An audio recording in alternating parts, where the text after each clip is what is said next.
A very warm welcome to all of you. To have a president and two prime ministers from very significant parts of the Balkans is a wow factor. You are busy people, but you've made the time to be here, especially the day after, where we had the EU Balkans Summit hosted in Tirana. After yesterday, do you still feel optimistic? I wouldn't like to see that the European Union, once the war in Ukraine is over, hopefully tomorrow or today, will be back to the business as usual.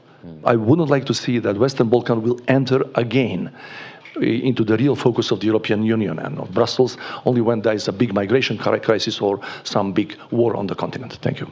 The summit yesterday was an amazing historic event. I think it's the most important event in the history of the international relations of Albania. To me, this was finally the clear signal that it's understood now that EU needs the Western Balkans as much as Western Balkans needs the EU. It's since some time, but now they understood. If we will have more young people with all ideas, our circumstances and our environment, political, social, will not change. Come, bring new ideas, fight for them.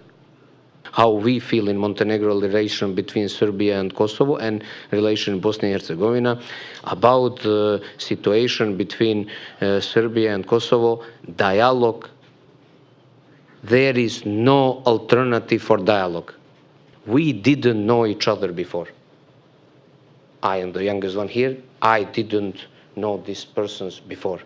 But when you talk one time, two time, three time, sharing the energy, sharing the ideas, making a communication, you starting to change the relation also in political way. Understand better each other. There are two things will change all situation from my point of view.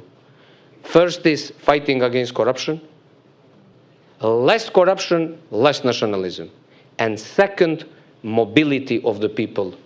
We need to create the models, infrastructure, to have more mobility between different countries. I really believe that the huge percentage of all population in Western Balkans want to see the progress and don't want to see conflict anymore. We got the support from the European Union, budget support for the energy, every one of us. 85 million euros for Albania is great, but it's not so great when you see that these 85 million euros are taken from our IPA funds. The European Union should think about the convergence. They'll go richer and will not be able to follow. When someone asked me long ago what Albania can bring to the European Union, and I said we can bring some smile. And yesterday we brought smile. In their faces. You saw their faces yesterday? They were better than when they gather in the boring Brussels and in their depressed great capitals. The great thing was, during the family photo, it was great to hear behind me the sun. Look at the sun. What a beautiful sun. The sun, the sun. It was like, you know, people getting out from a cave from a long time and enjoying the sun. But talking about the smile, I think it's more profound than just superficial. We formally need to feel the door is open.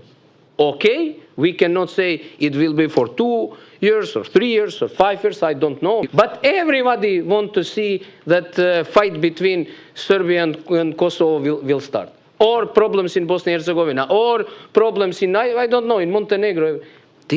We need to change a little bit narrative. We need to give some positivism. And this metaphor about the sun, it's good thing. It's not about sun and fun. We need to have, it's also, but we need to have more sun in our minds. In our words, to have more sun. Indeed. Because in our words and in our minds, we have only rain and snow. I have not the reputation of being optimistic about the European Union, but I think we have to be optimistic because there are things that are really positive. I strongly believe that the European Union should start thinking and working today for what will be the next day after this conflict. Ukraine is the visible wound, but the whole organism is suffering. So a plan of renaissance of Europe, a vision to make people dream again, to make people hope again, not only because it's not just in Montenegro that people have the clouds and the rain in their minds. My prediction is that unless the European Union will change the basic decision-making models within the Union, not only for accepting the new members or waging the negotiations, we will not see too much of a progress and the betterment of the relationship between Brussels and the Western Balkan region. Thank you to our panelists.